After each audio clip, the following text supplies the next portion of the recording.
Good morning, dear children. How are you? Hope you are fit and fine and taking good care of your health. So, children, our today's topic is regarding soil. कैसे soil form होती है और कैसे इसके कितने इसके major soil types हैं वो हम बाद की वीडियोस में पढ़ेंगे. सॉइल क्या है बच्चे? Loose material found on the surface of the earth. जो हम अर्लियर वीडियोस में पढ़ रहे थे, सॉइल इरोजन, जो मिट्टी बह के चली जाती है और कहीं डिपॉजिट हो जाती है, उसी की बात हो रही है. तो it is made of organic and inorganic particles. दोनों चीज़ों से बनती है बच्चे, organic as well as inorganic particles. और organic particles are derive from dead remains of plants and animals.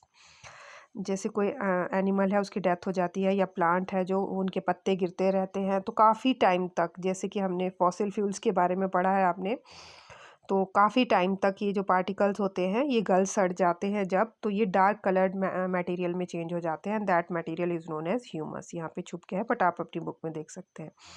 जो ये ह्यूमस होता है, तो ये जब बारिश होती रहती है ये गलता रहता है और ये ह्यूमस में कन्वर्ट हो जाते हैं प्लांट और इसके एनिमल्स के रिमेन्स. तो जो ह्यूमस रहती है बच्चे सॉइल में, ये ह्यूमस ही तो फर्टिलिटी को इंक्रीज़ करती है लैंड की. विदाउट ह्यूमस आपकी क्रॉप ग्रो नहीं कर पाती है. इसीलिए हर क्रॉप की कटिंग के बाद, क्रॉप हार्वेस्टिंग के बाद जो लैंड है उसे फर्टाइल किया जाता है इसी चीज़ों से. कई बार इंडस्ट्री में बनी हुई फर्टिलाइज़र से उसे वो किया जाता है फर्टाइल, या फिर जो लोग गांव में रहते हैं उन्हें पता होगा, जिनके घर में गाय रहती है तो वो काव डंग से जो गोबर होता है उसको काफ़ी टाइम तक स्टोर करते रहते हैं, फिर उसमें किचन वेस्ट वगैरह भी डालते रहते हैं, तो वही रिमेन्स जो है काफ़ी महीनों बाद जो है ऑर्गेनिक मैटर बन जाता है. तो हर फसल की कटाई के बाद उस मैटर को, जो काव डंग है जो काफ़ी महीनों से रखा होता है, उसे स्प्रेड किया जाता है पूरे लैंड पे. इससे फर्टिलिटी इंक्रीज़ होती है, ह्यूमस बढ़ती है सॉइल में. और अगर ह्यूमस ना हो बच्चे सॉइल में तो फिर क्रॉप ग्रो नहीं हो पाती है. और जो ह्यूमस होती है बच्चे, ये बनती कैसे है? सबसे ज़्यादा it needs water. Humid areas में ये सबसे ज़्यादा ग्रो करती है. जब सॉइल पे पानी पड़ता है, रेनफॉल पड़ती है, तो गीलेपन में जो उसके ह्यूमस जो है वो ज़्यादा इंक्रीज़ करती है. Got it? और इससे क्या होता है, ये उन जगह पे ज़्यादा इंक्रीज़ करती है ह्यूमिड एरियाज़ में जहाँ पे बहुत ज़्यादा प्लांट्स होते हैं और रिच एनिमल लाइफ होती है, क्योंकि वहाँ पे डेड रिमेन्स होते हैं प्लांट्स और एनिमल्स के, वो कंट्रीब्यूट करते रहते हैं ह्यूमस को ग्रो करने में. तभी तो डेजर्ट में जहाँ पे प्लांट्स ही नहीं होते बेटे, वहाँ पे ना वहाँ रेनफॉल होती है, ना वो ह्यूमिड एरिया होता है, तो वहाँ पे ह्यूमस होती भी नहीं है. तो humus is low in desert soil, जो डेजर्ट की मिट्टी होती है. Got it? सो जो इनऑर्गेनिक पार्टिकल्स हैं, ऑर्गेनिक मीन्स आप लिविंग टाइप से ले सकते हैं, जो मैंने आपको कहा था पिछले टॉपिक में, बायोडाइवर्सिटी में जो जो चीज़ें हमें दिखाई नहीं देती, माइक्रोब्स, बैक्टीरिया, तो ऐसे ही जो ह्यूमस है वो, उसमें भी वो बैक्टीरिया जो रहते हैं सॉइल के अंदर, न्यूट्रिएंट्स जो रहते हैं, उन्हें जो ऑर्गेनिक मैटर कहलाते हैं वो लिविंग थिंग्स में आते हैं. ओके. लेकिन जो इनऑर्गेनिक पार्टिकल्स हैं वो मीन्स रॉक्स के जो कण होते हैं, छोटे छोटे पार्टिकल्स होते हैं, जैसे कि सैंड जो है सबसे छोटा पार्टिकल है आपके रॉक का टूटा हुआ. तो these include loose disintegrated particles of different sizes, जो कि किसी रॉक से टूट के बने होते हैं पार्टिकल्स, जो आप पहले पढ़ चुके हैं काफ़ी बार. So the large sized particles are called gravel. जो बड़े बड़े पत्थर होते हैं थोड़े, उन्हें ग्रेवल कहते हैं. जबकि बहुत ही छोटे जो हो जाते हैं उन्हें सैंड, सिल्ट एंड क्ले कहते हैं. अब सैंड का पार्टिकल भी छोटा होता है, सिल्ट उससे भी छोटी होती है, और क्ले मिट्टी. ठीक है. तो इन तीनों चीज़ों को मिला के इनऑर्गेनिक वो पार्टिकल्स बनते हैं आपके. फिर a mixture of these particles give rise to different types of soil. तो ये डिफरेंट डिफरेंट जो मिक्सचर है इन तीनों चीज़ों का, इससे डिफरेंट टाइप ऑफ सॉइल्स बनती हैं एज पर देयर प्रोपोर्शन. मान लो किसी मिट्टी में सैंड पार्टिकल ज़्यादा है, जैसे कि डेजर्ट सॉइल में रहता है, तो वो ज़्यादा अच्छी सॉइल नहीं होगी वहाँ पे, क्योंकि सैंड में ज़्यादा ग्रो नहीं कर पाता है कुछ भी. तो इसी तरह से डिफरेंट डिफरेंट सॉइल्स हैं, and these are called sandy, loamy and clayey soils. ठीक है. So let us see how soil is formed. So this is the soil formation process बहुत ही स्लो प्रोसेस है बच्चे। हमने अर्लियर वीडियोस में भी पढ़ा था कि थाउजेंड्स ऑफ ईयर्स लग जाते हैं एक छोटी सी लेयर बनने में, 1 इंच की मान लो, और मिलियन ईयर लग जाते हैं बहुत बड़ी लेयर्स बनने में। ओके, सो जो वेदरिंग प्रोसेस के बारे में हमने पढ़ा था कि वेदरिंग प्रोसेस क्या करती है और किसी बड़ी रॉक को तोड़ देती है, रॉक्स इनटू स्मॉलर पार्टिकल्स। फिर वो छोटे छोटे पार्टिकल्स एजेंट ऑफ ग्रेडेशन के थ्रू इधर उधर डिपॉजिट हो जाते हैं। They are carried away by water, wind, etc. and later get deposited at a new place. फिर कहीं और डिपॉजिट हो जाते हैं। This process is not new for you.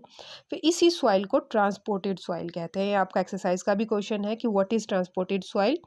तो जो मिट्टी कहीं और से एजेंट्स ऑफ ग्रेडेशन के थ्रू डिपॉजिट होती है, that soil is known as transported soil. Okay, लेकिन when the soil is formed by weathering of a parent rock, लेकिन जब सॉइल कैसे बनती है, पेरेंट रॉक की वेदरिंग के कारण, ये हम अच्छी तरह से समझेंगे, and remains present on the same site, it is called residual soil. नाम से ही पता लगता है रेजिडुअल का मतलब क्या होता है बेटे, जो बच गया। रेजिड्यू मीन्स बच गया, लेफ्ट ओवर को कहते हैं।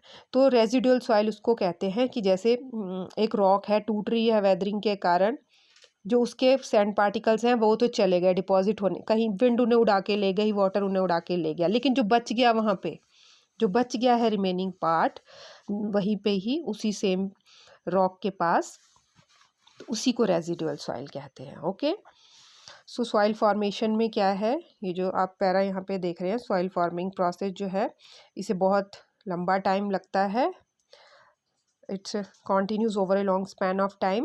It starts developing in layers. अब आपने यही आपका एक क्वेश्चन बनेगा ई पार्ट में, तो अभी आप इसे समझ लेंगे। ये अभी ई पार्ट अभी मैंने लिखवाया नहीं आपको। ओके, तो लेयर्स में बनता है। जो सबसे नीचे वाली आपकी लेयर होती है, लुक एट हेयर, यहाँ पे आपको डायग्राम से ज़्यादा समझ आएगा।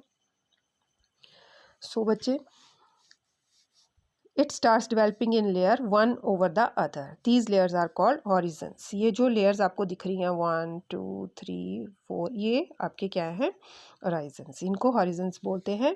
From bottom to top, नीचे से अगर हम इनको शुरू करें, from bottom to top, सबसे नीचे कौन सी रॉक होती है बच्चे आपकी, lowest horizon is called bed rock. ये है सबसे ये जो रॉक है, this is known as bed rock, ये लेयर कहलाई जाती है। Okay, then comes the horizon of weathered rock. फिर यही बड़ी रॉक ना बेटे थोड़ी थोड़ी टूट जाती है, तो ये वेदर्ड मटेरियल आपको दिखाई दे रहा है। लुक एट हेयर, वेदर्ड का मतलब आपको समझ आ गया है कि बड़ी रॉक जब वो ब्रेक डाउन हो जाती है स्मॉलर पीसेस में, तो आपको स्मॉलर पीसेस दिख रहे हैं ना, और बीच में आपको छोटी मिट्टी भी दिखाई दे रही है जब वो बहुत ही पतली हो जा रही है रॉक टूट के। ओके, देन उसके बाद कौन सी रॉक आती है, then it is followed by subsoil. Subsoil means इसमें अभी भी थोड़े पत्थर है, ये सब सॉइल वाली लेयर है। ओके, फिर इससे सबसे ऊपर आती है आपकी पतली वाली जो मिट्टी रहती है, टॉप सॉइल। सो जो टॉप मोस्ट सॉइल है और ये जो हॉरिजन है, ये सबसे ज़्यादा रिच होता है ह्यूमस में। यहीं पे तो एकदम आपकी रेनफॉल गिरती है सबसे पहले, ठीक है, और इसी सॉइल में आपकी ह्यूमस प्रेजेंट रहती है, तो it is rich in humus. So this is very important soil formation. जब बहुत बड़ा क्वेश्चन भी नहीं है ई पार्ट में, ये हमेशा पेपर में डाला ही जाता है, फॉर्मेशन ऑफ सॉइल। ओके, सो ये ई पार्ट का क्वेश्चन आपका बन जाएगा।